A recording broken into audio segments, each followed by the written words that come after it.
కేటీఆర్ గారు కావచ్చు, కేసీఆర్ గారు కావచ్చు, కవిత గారు కావచ్చు, ప్రతిపక్షాలన్నీ ఒకటే మాట చెప్తున్నాయి, భూములు సేకరించే విధానంలో చాలా గోల్మాల్ చేస్తుంది కాంగ్రెస్ పార్టీ. భూములకి సంబంధించి రైతుల విషయంలో కూడా చాలా అన్యాయం జరుగుతుందని చెప్తా ఉన్నారు.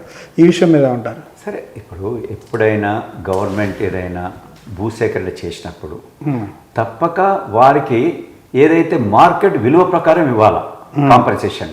ఎందుకంటే మార్కెట్లో మీరు చూడండి, రిజిస్ట్రేషన్ 20%, 30% అసలైన ప్రైజ్కు, అసలైన విలువకు 30%నే ఉంటుంది రిజిస్ట్రేషన్. దాన్ని బట్టి ప్రభుత్వం ఇవ్వద్దు. ఎందుకంటే ఒక డెవలప్మెంట్ వస్తుందంటే న్యాచురల్గా ఆ ఏరియాలో భూముల విలువలు పెరుగుతాయి.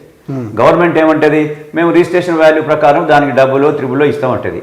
కానీ వేరే డెవలప్మెంట్ కోసం వాళ్ళ భూములకు త్యాగం చేస్తున్నారు. అలాంటప్పుడు మీరు ఆ వాల్యూ చూడొద్దు.